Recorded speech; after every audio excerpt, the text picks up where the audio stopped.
Most people don't lose respect because they're weak. They lose it because they talk too much, explain too much, and tolerate too much. Here's the truth no one tells you. Your worth is not decided when you speak. It's decided in what you allow.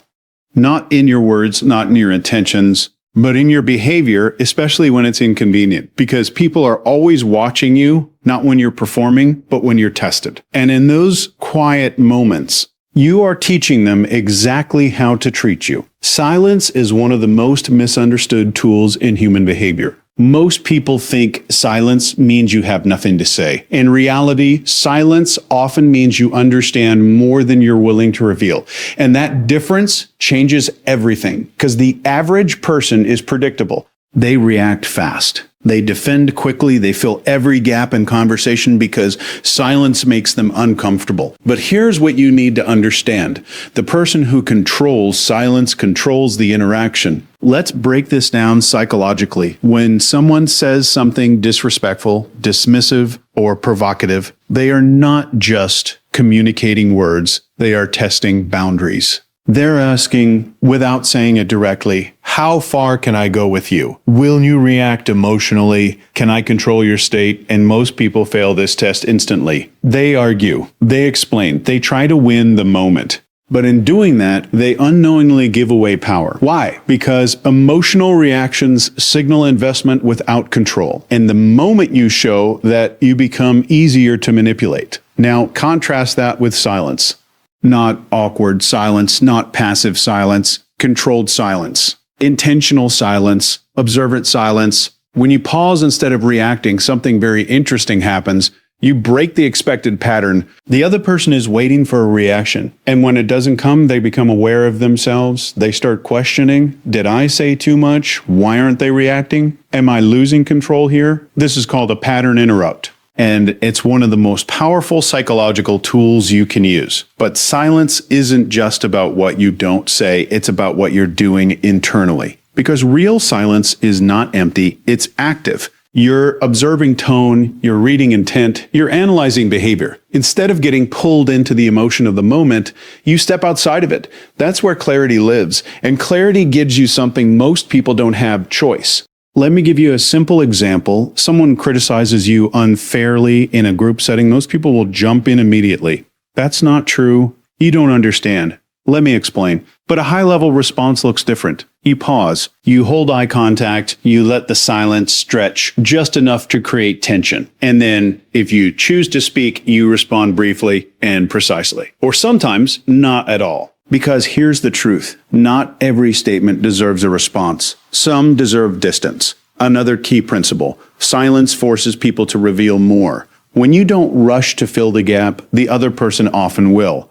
When you don't rush to fill the gap, the other person often will. They start talking more, explaining more, sometimes even contradicting themselves. Why? Because silence creates psychological pressure. Humans are wired to seek resolution in conversations. When that resolution is delayed, discomfort increases. And in that discomfort, people expose their real thoughts. Now, let's address the biggest misconception. Won't people think I'm weak if I stay silent? No. They think you're weak when you can't control yourself. There's a difference. Weakness is reacting impulsively. Strength is choosing your response deliberately. In fact, controlled silence often signals high status. Why? Because high-value individuals don't feel the need to prove themselves in every moment. They don't rush. They don't chase validation.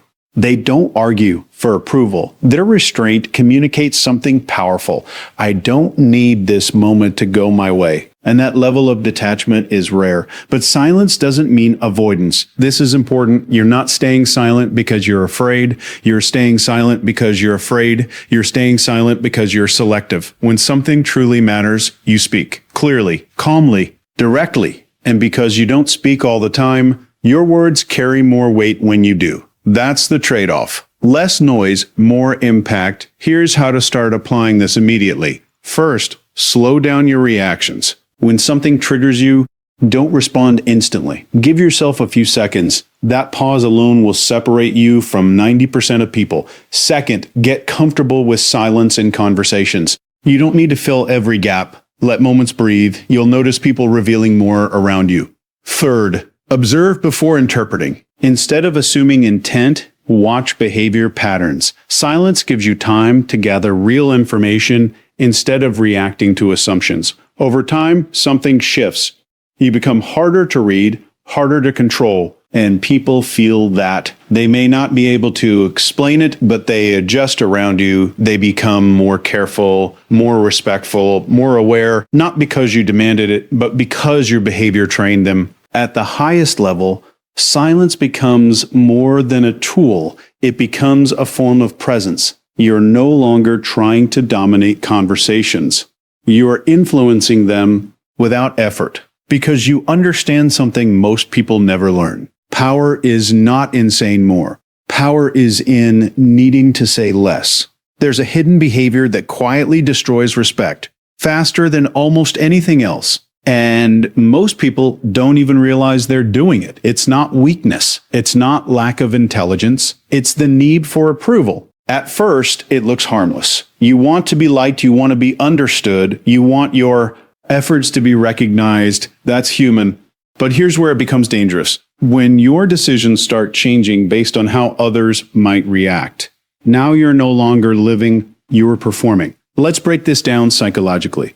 Every time you seek approval, you are doing something subtle but powerful. You are outsourcing your self-worth. You are saying, without words, I need you to validate me. Your opinion defines how I feel about myself. I'll adjust if it means you accept me. And people pick up on this instantly, not consciously, but behaviorally. Humans are extremely sensitive to status signals. We are constantly reading confidence, certainty, emotional stability.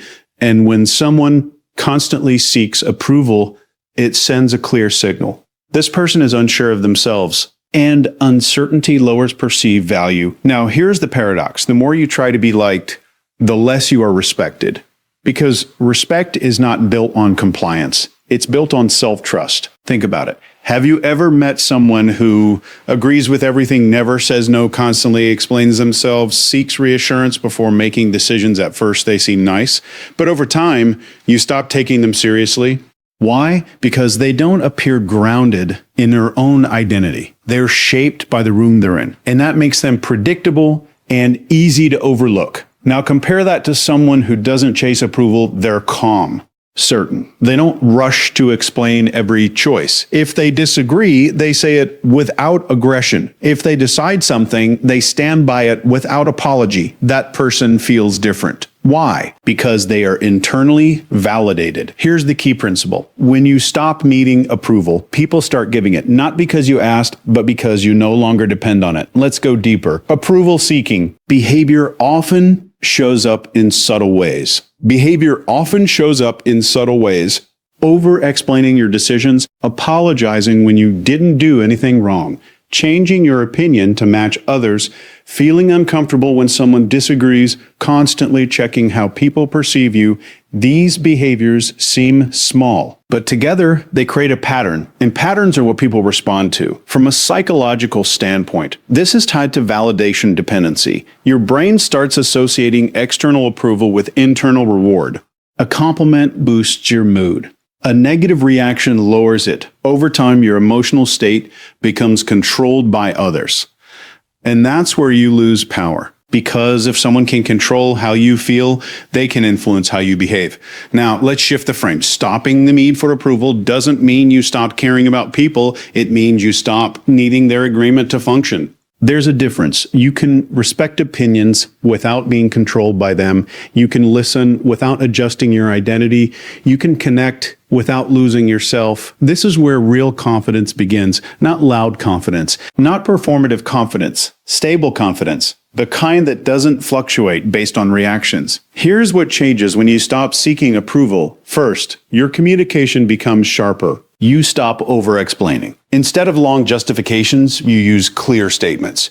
Instead of trying to convince everyone, you express and move on. This makes your words more impactful. Second, your decisions become faster. You're no longer filtering every choice through what will they think. Instead, you ask, is this right for me? That shift alone increases clarity and reduces hesitation. Third, your presence changes. People can feel when someone is not seeking validation. There's less tension, less neediness, less emotional volatility. I become easier to respect because you're harder to influence. Now, let's address something important. When you stop seeking approval, not everyone will like it. In fact, some people will react negatively. Why? Because your behavior used to be predictable. You used to agree, adjust, accommodate, and now you don't. That disrupts their expectations. Some may call you different, distant, difficult, but look closer.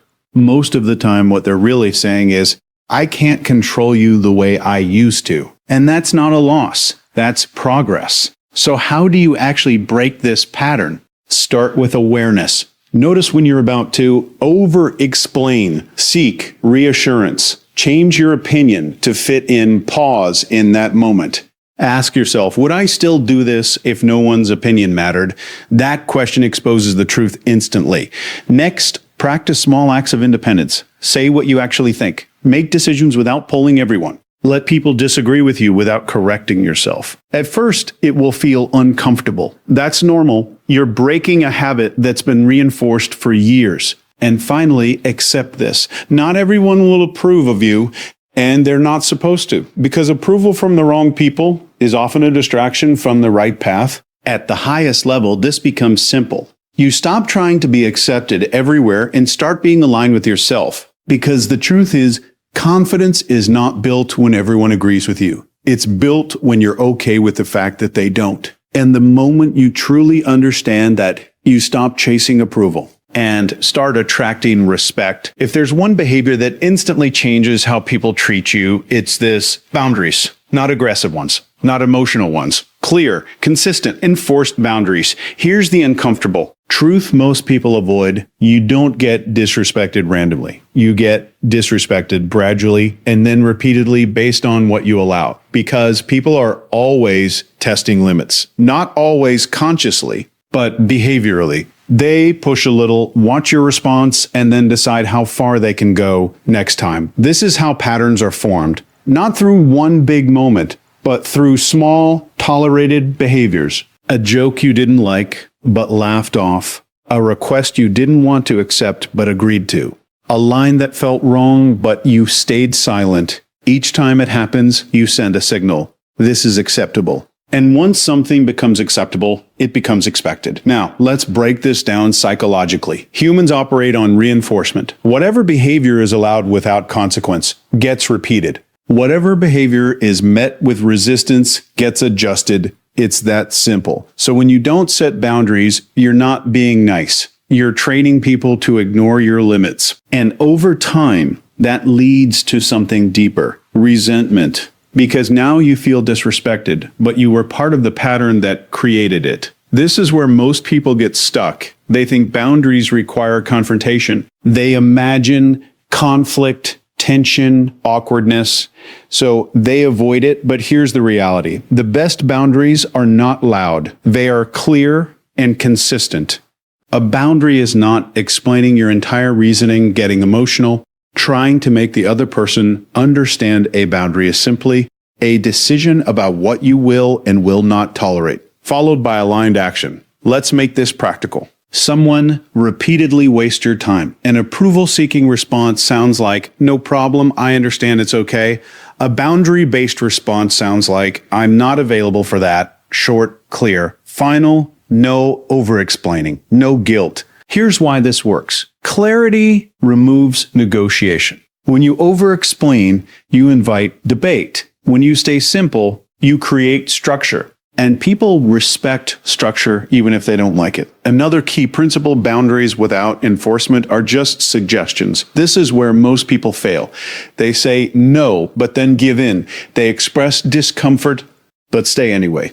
They draw a line and then erase it themselves. And the message that sends is powerful. My words don't mean much. Consistency is what builds credibility. When your actions match your words repeatedly, people adjust, not because you forced them, but because your behavior made the rules clear. Now let's address the emotional side. Why do people struggle with boundaries? Because of fear. Fear of rejection, fear of conflict, fear of being seen as difficult. So instead of setting limits, they sacrifice themselves to maintain peace. But here's the problem. If you don't protect your time and energy, someone else will use it. And over time, this creates imbalance. You give more than you receive. You tolerate more than you should. You stay longer than you want. And eventually, you feel drained. Boundaries fix this. Not by pushing people away, but by filtering who gets access to you. Because not everyone deserves the same level of your time, attention, or energy. And when you treat everyone the same, you lower your own value. Here's something most people don't realize. People respect what they can lose. If your presence is always available, always accommodating, always forgiving, there's no risk in mistreating you. But the moment you become willing to walk away, everything changes. Let's talk about that. Walking away is the strongest boundary. Not arguing, not convincing, leaving. Because it shows something words never can. I value myself more than I value this situation. And that message is understood instantly. Now, does this mean you become cold or distant? No, it means you become intentional. You still show kindness. You still support people, but not at the cost of your self-respect. There's also a deeper layer to this. Boundaries are not just external, they're internal. It's how you talk to yourself, what you tolerate from your own habits. What standards you hold when no one is watching, because if you don't respect your own limits, no one else will. So how do you start building boundaries? First, identify where you feel tension. Frustration is a signal. It usually means a boundary is missing. Second, simplify your communication. Stop over-explaining. Use clear, direct language. I'm not okay with that. That doesn't work for me. I'm going to pass. No story. No justification. Third, follow through. If someone crosses the line, act. Not emotionally, not dramatically, just consistently. That's what builds respect. And finally, accept this. Not everyone will like your boundaries. Some people benefited from you not having them. And when you change, they lose that advantage. But the right people, they adjust, they respect you more, they take you seriously, they value your presence. At the highest level, boundaries become effortless. You don't have to defend them. You don't have to explain them. You live them because you understand something most people don't. Respect is not something you ask for. It's something you allow or refuse through your behavior. Most people believe confidence is what you show when things are going well, but that's not confidence. That's comfort. Real confidence is revealed in one place only: pressure. When something goes wrong, when someone disrespects you, when emotions rise and tension fills the moment, that's when your true level shows. B. Because in those moments, you're not thinking strategically. You're reacting automatically. Let's break this down. The human brain is wired for survival, not control. When you feel attacked, physically or emotionally, your system shifts into a reactive state. Heart rate increases, breathing shortens, focus narrows, and most importantly, your ability to think clearly drops. This is why people say things they regret, why arguments escalate, why small situations turn into permanent damage. Now, here's the key. Calmness is not the absence of emotion. It is control over emotional expression. You still feel anger, you still feel frustration. But instead of reacting instantly, you manage the response. This is where power begins, because the person who controls their reaction controls the direction of the interaction. Let's look at what happens when you don't stay calm. Someone challenges you, you react quickly, your tone changes, your words become sharper. Now the situation is no longer about the issue. It's about the emotion. And once emotion takes over, logic disappears. But when you stay calm, something very different happens. You slow the moment down. You create space between stimulus and response. And in that space, you gain something rare: choice. From a psychological perspective, calmness creates a power imbalance. Here's why. In any interaction, the more emotionally reactive person is easier to influence. They are predictable, they are readable, they are controllable. But the calm person, they are none of those things. When you remain composed, you become harder to figure out, harder to provoke, harder to manipulate. And that uncertainty shifts the dynamic in your favor. Let's make this practical. Imagine someone speaks to you with disrespect. The expected response is emotional. Defend yourself, raise your voice, match their intents. That's what most people do. But a calm response breaks the pattern. You maintain steady eye contact, your tone stays even, your words are measured. Or sometimes, you don't respond immediately at all. This creates a psychological disruption. The other person is prepared for conflict, but instead, they're met with control. And now they have to adjust. Here's another important layer. Calmness communicates confidence without saying a word, because when you don't react emotionally, you send a signal, I'm not threatened, I'm in control of myself. This situation doesn't define me. And people feel that, not logically, instinctively. Now, let's address a common mistake. People confuse calmness with passivity. They think staying calm means allowing disrespect. That's not what this is. You can be calm and still be firm. For example, instead of reacting emotionally, you say, that's not acceptable. Calm tone, direct eye contact, no extra words. That response carries more weight than anger ever could. Why? Because it's controlled, and control signals strength. There's also a long-term effect of staying calm. People start associating you with stability. In chaotic environments, this becomes rare, and rare traits attract attention and respect. In workplaces, families, and social groups, people naturally look toward the person who doesn't panic, the one who doesn't escalate, the one who stays clear when others become emotional. That person becomes a reference point, a leader without meeting the title. Now let's go deeper. Calmness is built, not assumed. You don't just decide to be calm in a difficult moment. You train for it. It starts with awareness. You learn to recognize your internal signals, tightness in your chest, faster breathing, rising tension. These are early warnings. And if you catch them early, you can intervene.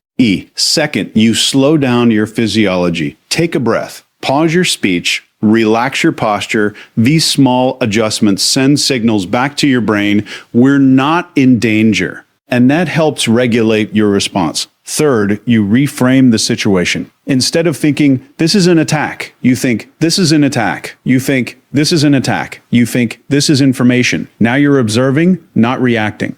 This shift alone changes everything, because observers stay calm, reactors don't. There's also a strategic advantage here. When you stay calm, you gather more data. You notice patterns. You understand intent. You see what others miss. And that makes your response more effective if you choose to respond at all. Over time, something interesting happens. People stop trying to provoke you, not because they respect you immediately, but because it doesn't work. And when behavior doesn't get the reaction it expects, it fades. At the highest level, calmness becomes your default, not forced, not performed, natural. You don't need to prove anything. You don't need to win every moment. You simply maintain control of yourself and let that control shape the outcome. Because in the end, this is what most people never understand. Anyone can react, very few can remain composed. And that difference, that's where respect is built. That's where influence begins. And that's where real power lives. There's a psychological principle most people ignore. People don't treat you based on who you are. They treat you based on what you reinforce. Every time you tolerate disrespect, you reinforce it. Every time you over-explain, you signal insecurity. Every time you chase validation, you lower your perceived value. But when you shift your behavior, you reprogram how people see you. Silence creates mystery. Boundaries create structure. Calmness creates authority, and self-respect creates influence.